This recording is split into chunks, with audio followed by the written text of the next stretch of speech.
ብፁዕ አባታችን ተክለ ሃይማኖት በደረሰበት አገር ሁሉ የሚያመልኩበት የጣዖት ቤት ወዴት አለ እያለ እየጠየቀ ማጥፋት ልማዱ ነውና በነገሩትም ጊዜ ፈጥኖ ሄዶ ያጠፋዋል። እንዲህም እያደረገ ሲሄድ በዳሞት አውራጃ ወዳለ ዝባፈተን ከሚባል ተራራ ደረሰ። ከዚያም ያገሩ ሰው ሁሉ የሚያመልከው የእንጨትና የድንጋይ ጣዖት ያስተነቁሉበት አገኘ።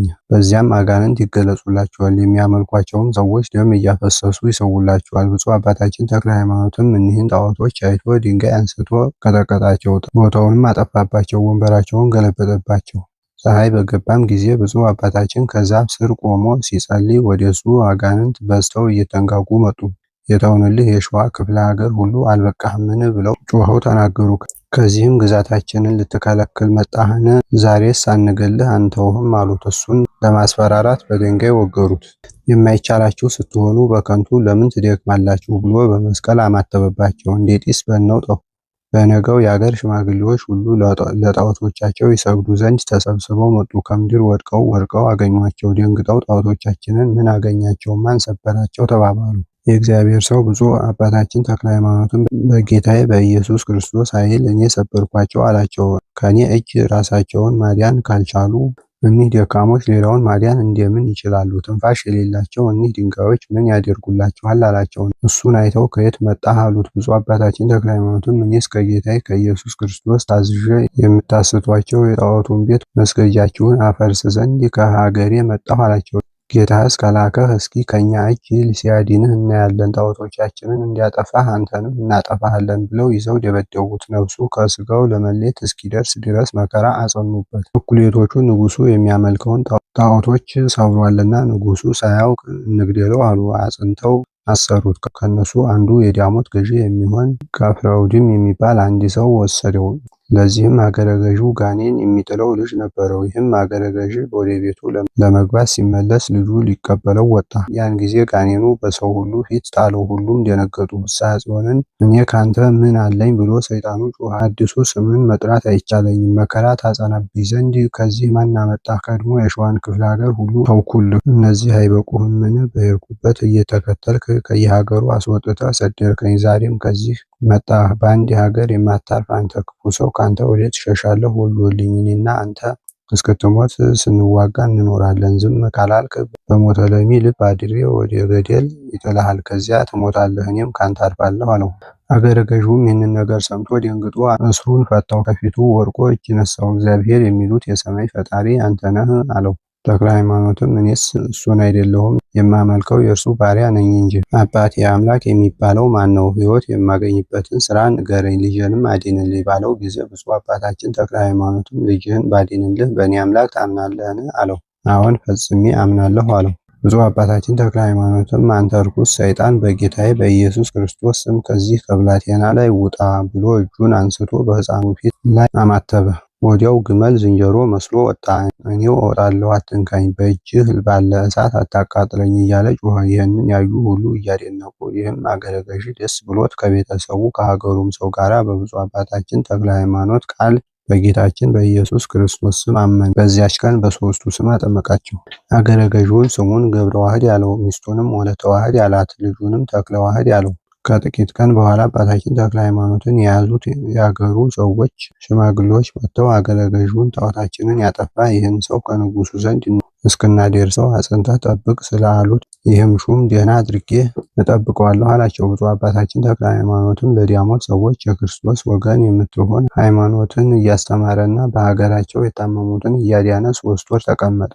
3 ወር ከተፈጸመ በኋላ መኳንንቱ መጥተው ገብረ ዋህድን ጠብቅ ያልንን ሰው ስጠንና ወደ ንጉሱ እንውሰደው አሉት። እሱንስ አልሰጣችሁም፣ አብሬ ከእሱ ጋር ሞታለሁ እንጂ አላቸው። እሱንስ ካልሰጠህን ሁለታችሁንም ገደል እንደምንሰዳችሁ እወቅ፣ ብዙ መከራም ትቀበላላችሁ አሉት።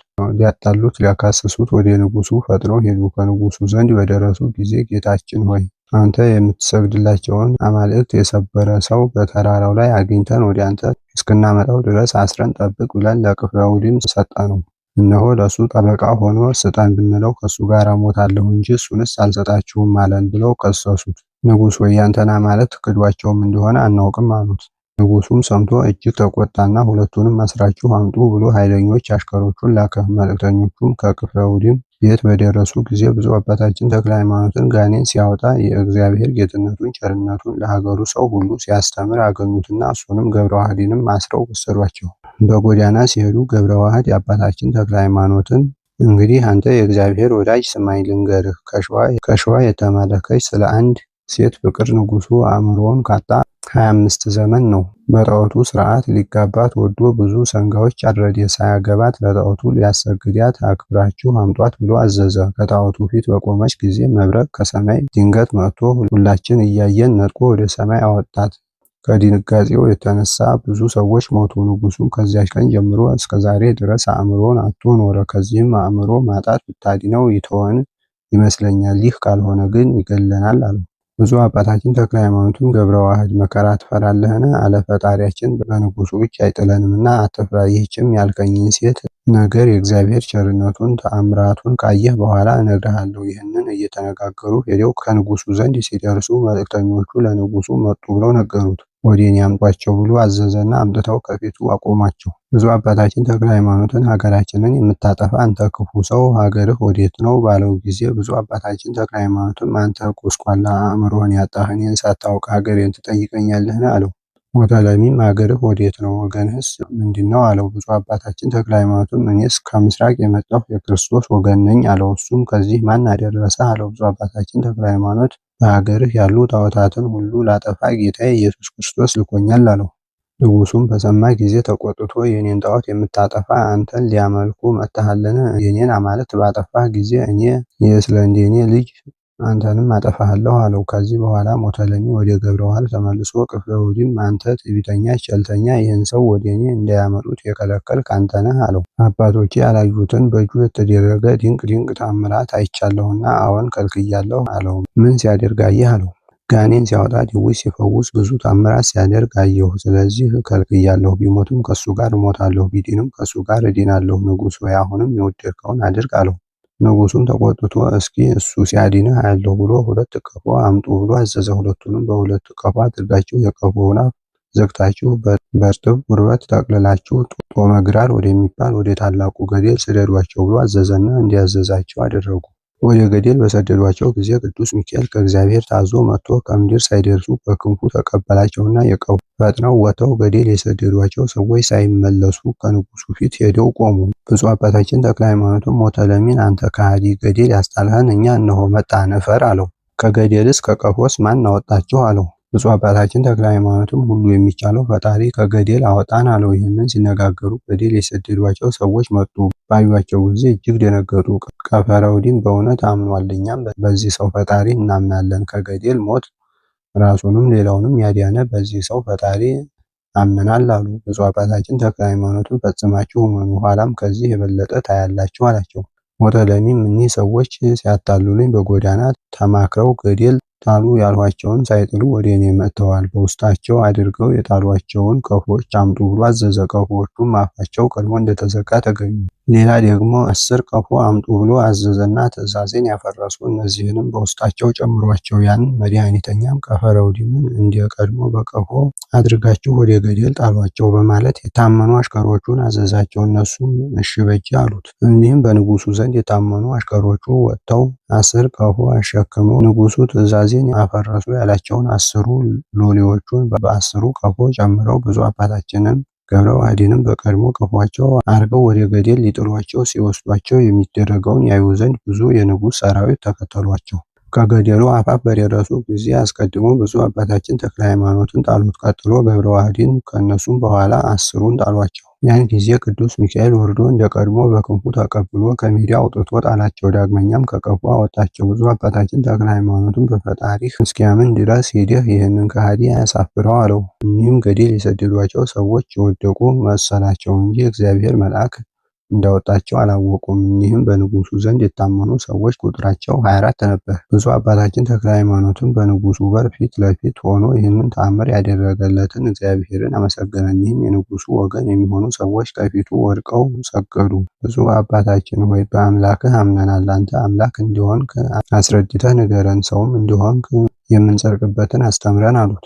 ብፁዕ አባታችን ተክለ ሃይማኖትም እኔስ አምላክ አይደለሁም የአምላክ ባሪያ ነኝ እንጂ አምላክስ ኢየሱስ ክርስቶስ ነው፣ በሦስትነቱ ለሚያምኑበት የዘላለም ሕይወትን የሚሰጥ እሱ ነው አላቸው። እንኪያስ እኛም የዘላለም ሕይወትን እናገኝ ዘንድ በስሙ አምነናል አሉ።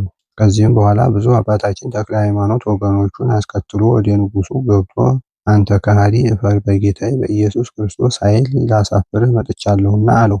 ንጉሡም ደንግጦ የሚናገረውን አጣ። እነዚህም 24ቱ ሎሌዎች መጥተው ቀድሞስ ንጉሡን እንደተናገረ ገደል ያልጣሏቸው መስሎን ነበር። እኛም አገረ ገዢው ብዙ ገንዘብ ሰጥቶ አታሏቸዋል ብለን ነበር። ዛሬ ግን እኛ እኚህን ክፉ አድራጊዎች ካሳታቸው ሰው ጋር ጣልናቸው እየተባባሉ ከንጉሡ ደጅ ደረሱ።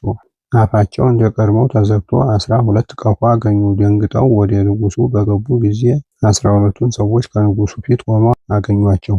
ከእነሱም አንዱ ብፁዕ አባታችን ተክለ ሃይማኖት ንጉሡን ስለ ክፋቱ ይዘልፈው ነበረ። እኒህም ሎሌዎቹ እጅግ እያደነቁ ቆሙ።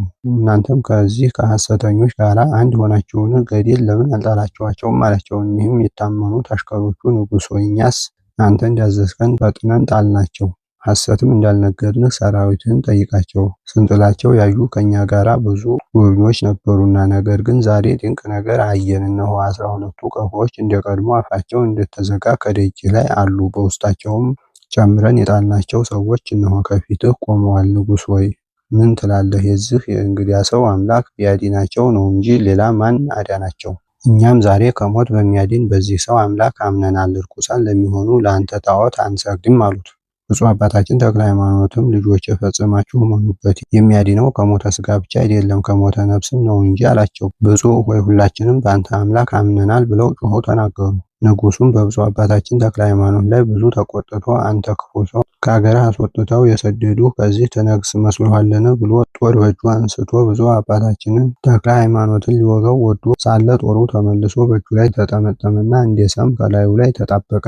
የተሰበሰቡትም ሰዎች ይህንን አይተው ማዳን በሚቻለው በዚህ ሰው አምላክ አምነናል እያሉ ጮኸው ተናገሩ። ንጉሡም ጭፍሮቹን እኒህ የተሰበሰቡትን ሁሉ ውጓቸው ብሎ አዘዘ። ጭፍሮቹም ወጥተው ከፊቱ ወግተው ገደሏቸው። በዚያችም ቀን በከተማው ደማቸው እንደ ውሃ ፈሰሰ። የሞቱ ሰዎች ቁጥራቸው 340,080 ሰዎች ናቸው። በክርስቶስ ስም ሰማዕትነት የሞቱት እኒህ ቅዱሳን የማያልፍ ክብር ተቀበሉ። በረከታቸው ከሁላችን ጋር ይሁን ይደረግ ለዘላለሙ በእውነት። ከዚህ በኋላ ንጉሡ ብፁዕ አባታችንን የሚገድልበትን ምክንያት እስኪመክር ድረስ እጁንም እግሩንም አስራችሁ ገብረ ዋህድንም ከእሱ ጋር እስር ቤት አቆዩአቸው ብሎ አዘዘ። እንዳዘዘውም አደረጉ። መንፈቀ ሌሊት ሲሆን ለብፁዕ አባታችን ለተክለ ሃይማኖት ቅዱስ ሚካኤል ተገልጾ ተነጋገረው።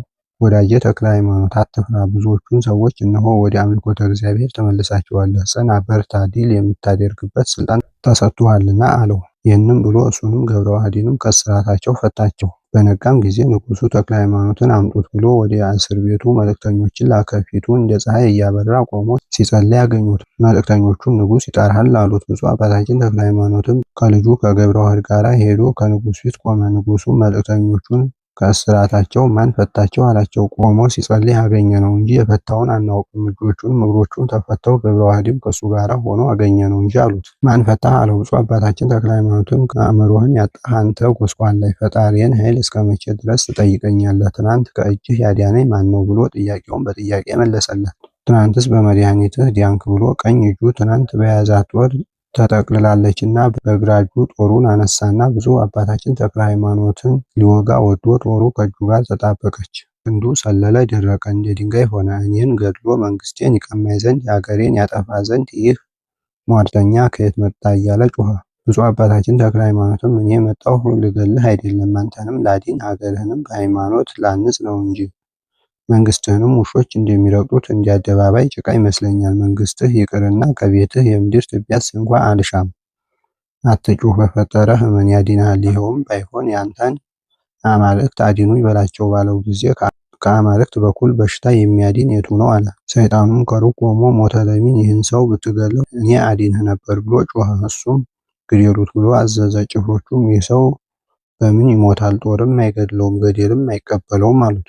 ንጉሡም በጭንቅ ታምሜያለሁና ፈጥኖ የሚሞትበትን በሉ ምከሩኝ አላቸው። ገመድ ከአንገቱ አግብተው ከታላቅ ዛፍ ላይ አንቀው ይስቀሉት፣ በዚያ ይሞታል አሉት። እሱም እንደነገራቸው ፈጥናችሁ አድርጉ አላቸው። ብፁዕ አባታችን ተክለ ሃይማኖትን አውጥተው ከአንገቱ ገመድ አግብተው አንቀው ሊሰቅሉት ወሰዱት። የንጉሡም ሰራዊት ሞቱን እናያለን ብለው ተከትለው ሄዱ። ከዛፉ ዘንድ በደረሱ ጊዜ አንድ ሰው ከዛፉ ላይ ወጥቶ በላዩ ገመድ አስሮ ብፁዕ አባታችን ተክለ ሃይማኖትን ከምድር 50 ክንድ ያህል አርቆ በዚያ ተሰቃይቶ ይሙት ብሎ ሰቀለው። ይህም ገመድ ያሰረው ሰው ሲወርድ ከዛፉ ላይ ወድቆ አጥንቱ ተሰብሮ ክፉ ሞት ፈጥኖ ሞተ። ዛፉ ግን የእግዚአብሔር ወዳጅ ከላዬ ውረድልኝ የሚል ራሱን ወደ ምድር አዘነበለ። ብፁዕ አባታችን ተክለ ሃይማኖትም ወርዶ በእግሩ ቆመ። ገመዱም ማንም ሳይፈታው ከአንገቱ ወጣ። ዛፉም ተመልሶ ቀድሞ እንደነበር ሆነ። የተሰበሰቡትም ሰዎች ይህንን ተአምራት አይተው ጦርና ዛፍ የሚታዘዝለት በተክለ ሃይማኖት አምላክ አምነናል ብለው ጮኸው ተናገሩ። ብፁዕ አባታችን ተክለ ሃይማኖትን ፈጽማችሁ እመኑ፣ ከዚህ የበለጠ ኃይል ታያላችሁ ብሎ ሁሉ በሚቻለው የሚሳነው ነገር በሌለ በእንደዚህ ያለ አምላክ አምነናል አሉ። ብፁዕ አባታችን ተክለ ሃይማኖትም አቅንታችሁ ወደ ሰማይ ተመልከቱ፣ ከዚህ የበለጠ ኋላ ታያላችሁ። አቅንተው ሲመለከቱ መላእክት የብርሃን አክሊል ይዘው አዩአቸው። አባታችን ይህ የምናየው ምንድነው አሉት። እነሆ ንጉሥ እናንተን ግደሏቸው ብሎ ያዛል። መላእክትም በብርሃን አክሊል ነፍሳችሁን ለመጋረድ ይዘው ይጠብቃሉ አላቸው። የተሰበሰቡትም ሰዎች ይህንን ሰምተው ፈጽሞ ደስ አላቸው፣ በሃይማኖትም ጸኑ። ሄደው ንጉሡን ይህንን ስራ የኛ ሰው እንጨትም አልቻለውም፣ ሰቃዩም ሰው ሲወርድ ዛፉ ጣለው፣ ተቀጥቅጦ ሞተ። ሰራዊትም ሁሉ በዚህ ሰው አምላክ አመኑ። ጠንቋዮቹም ንጉሡን እሱን የምንገልበትን እስክንመክርህ ድረስ በዚህ ሰው አምላክ ያመነውን ሁሉ ግደሉ ብለህ እዘዝ አሉት። ንጉሡም በክርስቶስ ስም ያመነ ወንዱንም ሴቱንም ሁሉ ግደሉ ብሎ አዘዘ። የንጉሡ ጭፍሮች ሰይፋቸውን መዘዙ፣ በክርስቶስ ያመኑትን ሁሉ ገደሏቸው። በዚያችም ቀን በሰማዕትነት የሞቱት ሰዎች ከልጅና ከሴት በቀር ቁጥራቸው 780,075 ሰዎች ሲሆኑ የሰማዕትነት አክሊል የተቀዳጁት ሰኔ 17 ቀን ነው። የክርስቲያን ወገኖች የሆን ሁላችንን የሃይማኖታቸው ጽናት ከመውደቅ ይደግፈን፣ ከኃጢአት ያንጻን፣ ይልቁንም ለሀገራችን ለኢትዮጵያ ሰላምን ሰጥቶ በነጻነት ያኑራት ለዘላለሙ በእውነት